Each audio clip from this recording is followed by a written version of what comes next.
Sir ডাকটা শুনেই পিছন ঘুরে তাকাতেই পীয়ূষবাবু দেখলেন বছর 40-এর এক মাঝারি উচ্চতার সাধারণ চেহারার যুবককে।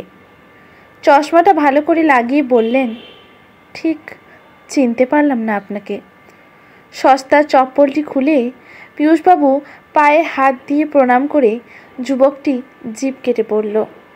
স্যার, আপনি আমাকে আপনি করে বলবেন না। আমায় চিনতে পারলেন না স্যার? আমি পলাশ মণ্ডল, আপনার ছাত্র। মাধ্যমিকের ব্যাচ 95, উচ্চ মাধ্যমিক 97। ভ্রুকুচকে একটু চিন্তা করে বিস্ফোরিত হয়ে পীয়ূষবাবু বললেন, পলাশ? হ্যাঁ, মনে পড়েছে। পলাশ, সাগর, অয়ন আর সুজিত, 4 মাস্কেটিয়ার্স। ভালো আছিস বাবু?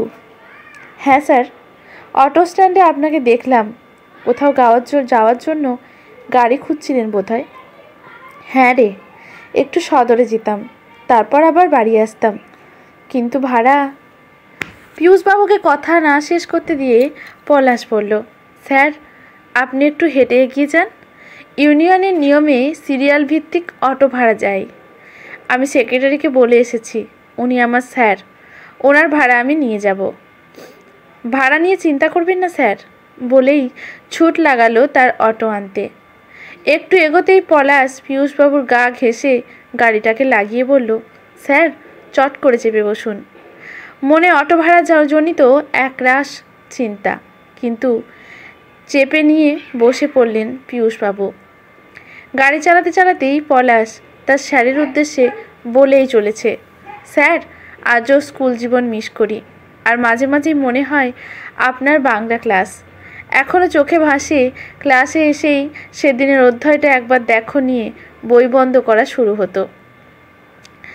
আপনার লেখক পরিচিতি, কোনো পরিপ্রেক্ষিতে কত সালে লেখক লিখেছিলেন গল্পটি, আর গোটা ক্লাস মন্ত্রমুগ্ধ হয়ে শুনতো আপনার ক্লাস। 40 মিনিটে সেই ক্লাস পেরিয়ে যাওয়ার পরও তার রেস লেগে থাকতো মনে। কথার মাঝে রাস্তায় থাকা বাম্পার দেখে হঠাৎ ব্রেক কষতেই একটু ঝাঁকুনি লাগলো পীয়ূষবাবুর। বললেন, পলাশ একটু সাবধানে বাবু, তোর কথার সাথে আমিও হারিয়ে গিয়েছিলাম। একদম চিন্তা করবেন না স্যার, পুরোনো দিনের কথা বলতে বলতে একটু আনমনা হয়ে পড়েছিলাম। রাস্তা ফাঁকাই থাকে, চিন্তা করবেন না স্যার।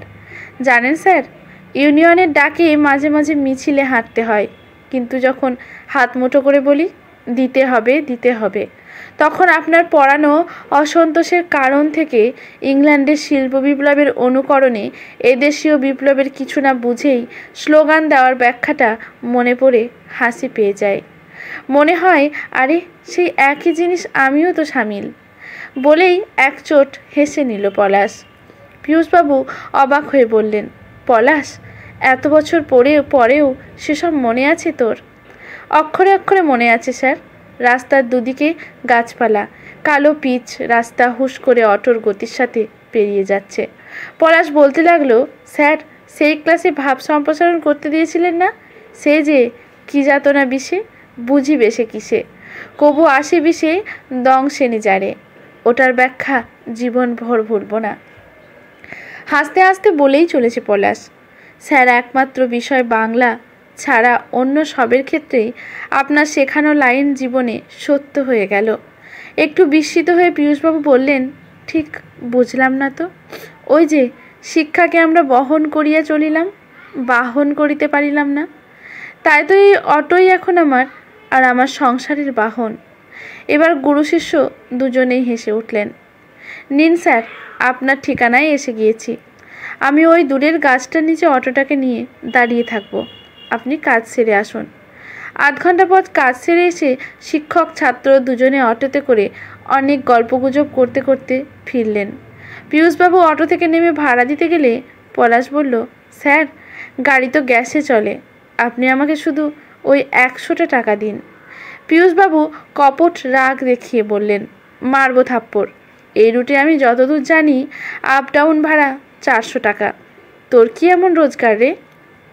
মাথা চুলকে পলাশ বলল, স্যার ওটা গুরুদক্ষিণা ধরে নিন। অনেক অনুরোধের পর 200 টাকা নিতে রাজি হলো পলাশ। পীয়ূষবাবু বললেন, পলাশ তোকে একটা ছোট্ট ঘটনা বলবো। ওই সামনের চায়ের দোকানে চল, বেশি সময় নেব না। জিভ কেটে পলাশ বলে, সময়? কী যে বলেন স্যার, চলুন। পীযূষবাবু বলতে লাগলেন, তোর সাথে সাগর, অয়ন, সুজিতের যোগাযোগ আছে?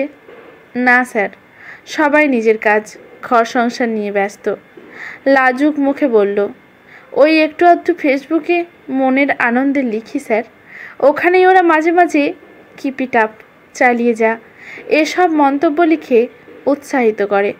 ফোন নম্বর চাইলেও দিচ্ছি, দেব, করে দেয়নি। তুই ফেসবুকে লিখিস? না স্যার, সেরকম কিছু না, পাতে দেওয়ার মতো নয়। ওই রিলস মিলসের চেয়ে আমার এগুলোই ভালো লাগে, আর যেটুকু করি সব আপনার কাছে শেখার ফল। সেই অটোয় চাপা থেকে এখনও অবধি ভেতরটা খা খা করছে পীযূষবাবুর। জানিস পলাশ, পেনশনের ফাইল ঠিক করতে গিয়ে ডিআই অফিসার তোর বন্ধু, আমার প্রিয় ছাত্র সাগর, সোজাসুজি বলেছিল, এখানে টাকা না দিলে কোনো ফাইল সরবে না। আমি নয়, ওই পিয়ন বাবুরা সব মিষ্টি খাবে। আমার আর এক প্রিয় ছাত্র সুজিত কয়েক বছর আগে আমার কাছে 50,000 টাকা ধার নিয়ে এসেছিল স্ত্রীর চিকিৎসার জন্য। আজও সে টাকা দেওয়া তো দূরের কথা, একদিন রাস্তায় দেখা হওয়াতে আমাকে অবাক করে বলেছিল, ও টাকা তো আপনাকে ফেরত দিয়ে দিয়েছি। দীর্ঘশ্বাস ফেলে ঠোঁটের কোণায় এক ম্লান হাসি ধরে রেখে পীযূষবাবু বললেন, অনেকবার চেষ্টা করেছি যোগাযোগ করার, মোবাইল সুইচ অফ। জানিস, ও কিন্তু কোনো এক ব্যাংকের ম্যানেজার। পলাশ চা খেতে খেতে অবাক হয়ে শুনছে তার স্যারের কথা। পলাশ, আমার মেয়ে মিলিকে তোর মনে আছে নিশ্চয়? তো সেই মিলির সাথে অয়নের অনেক দিনের নাকি প্রেম ভালোবাসা ছিল, যেটা জানা বা বোঝার কথা নয় আমার। তো যাই হোক, কলকাতার নামী বিশ্ববিদ্যালয়ের প্রফেসর হওয়ার পর অয়নের তাগিদেই ওদের 4 হাত এক করে দিয়েছিলাম। বছর 4 ধরে সেই অয়নের অতিরিক্ত মদ্যপান, বহুগামিতা আর লজ্জার মাথা খেয়ে তোকে বলছি পলাশ, ওই অয়নের বিকৃত যৌনতার অত্যাচারে মেয়ে আমার কাছে ফিরে এসে একটা ছোট্ট বেসরকারি স্কুলে পড়াচ্ছে। তোর গাড়িতে করে আজ উকিলের কাছে গিয়েছিলাম। অয়ন মিলির নামে অবৈধ সম্পর্কে লিপ্ত থাকার অভিযোগ এনে ডিভোর্সের চিঠি পাঠিয়েছে। তুই যখন ভাড়া না করেই আমাকে অটোতে চাপতে বলেছিলি, সত্যি বলছি রে, আমার মন বলছিল, কে জানে এই ছাত্র আমাকে আবার কী শিক্ষা দেবে। কিন্তু তুই আমাকে আমার কাছেই ছোট করে দিলি। কোথায় জানিস? তোর ওই কম ভাড়া নেওয়াতে নয়, আমার উজাড় করা শিক্ষার লাইনগুলো মনে করিয়ে দিয়ে। গোটা রাস্তা ভাবতে ভাবতে এসেছি, শিক্ষার সফল প্রয়োগ বলতে কি আমরা বুঝি মোটা মাইনের চাকরি? কারা শিক্ষার প্রকৃত অর্থকে বহন করছে, আর কারাই বা বাহন করে লক্ষ্যে পৌঁছে সততা, বিবেক, মনুষ্যত্বকে নিলাম করেছে? কে জানে? খামতিটা কি আমার মতো শিক্ষকদেরও নয়? চোখের চশমাটা খুলে পীযূষবাবু রুমাল দিয়ে চোখের কোণ দুটো মুছলেন, একটু গলা খাঁকড়ে দিয়ে বললেন, আজ তোর অনেকটা সময় নষ্ট করে দিলাম পলাশ, ফোন নাম্বারটা দিয়ে যা। আর পলাশের হাত দুটো ধরে ভেঙে পড়ে বললেন, কি যত না বিষের ভাব সম্প্রসারণের প্রকৃষ্ট উদাহরণ আজ আমি রে। চোখের সামনে গুরুর আসনে বসিয়ে রাখা স্যারকে এভাবে ভেঙে পড়তে দেখতে হবে, সেটা হয়তো পলাশ ভাবেনি। স্যারের হাত দুটো ধরে ভরসা দেওয়ার ভঙ্গিতে চেপে ধরল সে। প্রণাম করে অটোয় চেপে মোবাইল নম্বরটা দিয়ে বলল, কোনো দরকার হলেই একবার জানাবেন স্যার। অটো স্টার্ট দিয়ে পিছন ঘুরে তাকাতেই শুনতে পেল, কাল ফেসবুকে ফ্রেন্ড রিকোয়েস্ট পাঠাবো, অ্যাকসেপ্ট করে তোর পাতে না দেওয়া লেখাগুলো একটু পড়তে দিস পলাশ। আজকের গল্পটি এখানেই সমাপ্ত। ভালো লাগলে লেখকের প্রতি শ্রদ্ধা জানিয়ে একটি কমেন্ট করে যাবেন। আজকের গল্পটির লেখক লিখেছেন প্রতাপ কর্মকার। লাইক শেয়ার করে পাশে থাকবেন যদি আপনাদের গল্পটি ভালো লাগে। ধন্যবাদ।